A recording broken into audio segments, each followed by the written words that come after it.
আমাদের সম্মানিত 15 আসনের শফিকুল ইসলাম মিল্টন চাচার স্ত্রী, উপস্থিত আছেন ফাহিমা হোসেন জুবলি, সাবেক সংসদ সদস্য, এবং উপস্থিত সামনে আমার মা এবং যারা আছেন সবাইকে আমার সালাম, আসসালামু আলাইকুম। আজকে এই সভা শুরু করার আগে প্রথমে আমাদের দেশনেত্রী বেগম খালেদা জিয়ার জন্য আপনাদের সকলের নিকট দোয়া চাই। আমাদের মমতাময়ী মা, যিনি সবসময় নারীদের উন্নয়নে, নারীদের জন্যে, নারীদের অধিকার আদায়ে কাজ করে গিয়েছেন, নারীরা যাতে তাদের প্রাপ্য সম্মানটুকু পায় সেই জিনিসগুলো নিয়ে কথা বলে গিয়েছেন।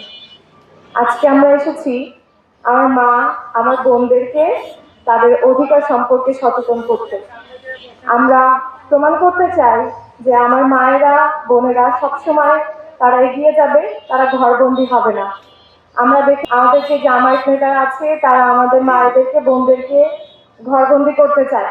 আমরা দেখেছি না, তারা নারীদেরকে বাইরে যে কাজ করার জন্য নিষেধ করবে, তাদেরকে নোংরা কথা বলে অসভ্য ভাষায় গালাগালি করেছে। আমরা বিগত দিনে দেখেছি এই জিনিসগুলো। তো যারা এই ধরনের নারীদেরকে ঘরবন্দি করতে চায়, আমরা জামায়াত নেতা এই যে রাজাকারগুলো আছে, আমরা কি তাদেরকে ভোট দিয়ে জয়যুক্ত করব, নাকি যারা আমাদের উন্নয়ন চায় আমরা তাদেরকে জয়যুক্ত করব? কাকে বলেন? দেখেন মায়েরা, আমরা আপনাদেরকে জান্নাতের কার্ড দিতে পারবো না, সেই ক্ষমতা আমার আপনার কারো হাতেই নাই, একমাত্র আল্লাহ ছাড়া। তো আমরা যেটা করতে পারি সেটা হচ্ছে আপনাদের জন্য একটা সুন্দর বাংলাদেশ গড়ে তুলতে পারি। হাসিনার আমলে আপনারা যেভাবে এই যে বিভিন্ন শোষণের শিকার হয়েছেন, অন্যায়ের বৈষম্যের শিকার হয়েছে, সেই জিনিসগুলো বাদ দিয়ে আপনারা যাতে একটি সুন্দর বাংলাদেশ পান, যেখানে আপনাদের অধিকারগুলো আপনারা পাবেন, আপনাদের দুর্নীতিমুক্ত একটি দেশ থাকবে, সবকিছু আপনারা স্বাধীনভাবে চলাফেরা করতে পারবেন, এইরকম একটা দেশ আমরা দিতে পারবো, কথা দিয়ে যাচ্ছি ইনশাআল্লাহ, তাই না?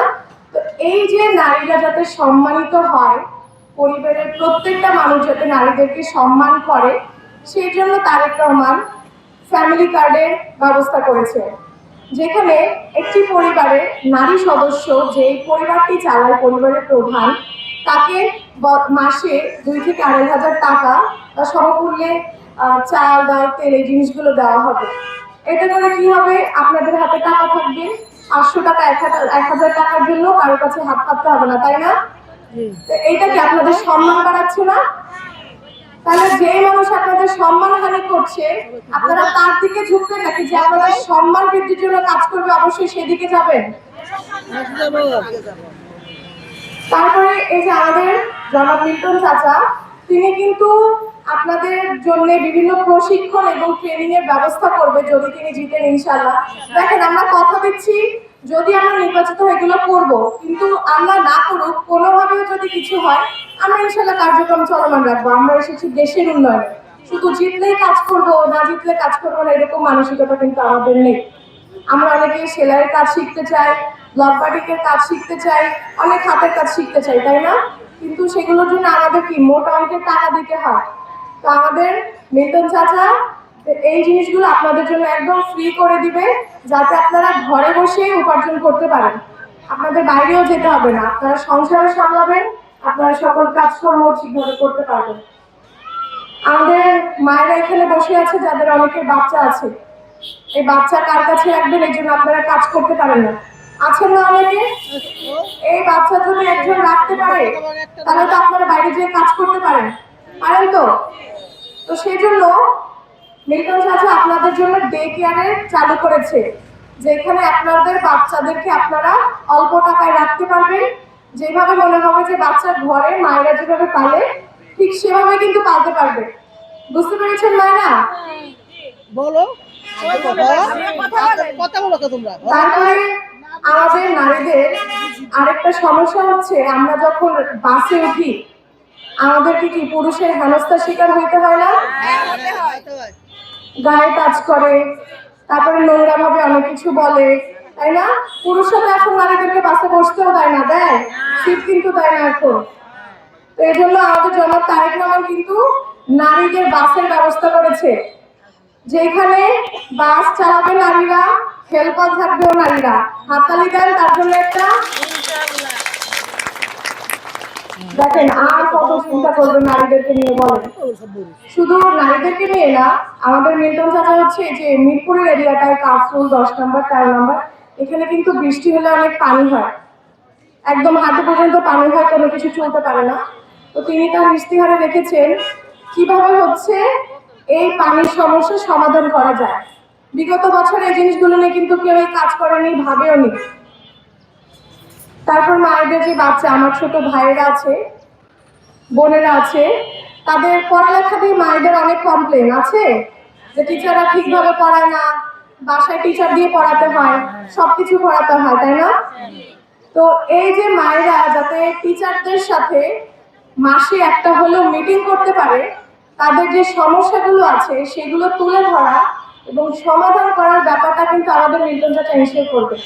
সে নিশ্চিত করবে যাতে আপনাদের যত কমপ্লেন আছে, আপনাদের যত অভিযোগ আছে শিক্ষকদের বিরুদ্ধে, সেই জিনিসগুলো যাতে আপনারা বলতে পারেন। আমাদের ভাই বোনেরা মাঠ নাই খেলার আছে আশেপাশে, তারা কিন্তু খেলতে পারে না। মিল্টন চাচা সরকারি জমির মাধ্যমে এই এনশিওর করবে যে আমার ভাই বোনেরা তারা হচ্ছে মাঠে যেয়ে খেলতে পারে।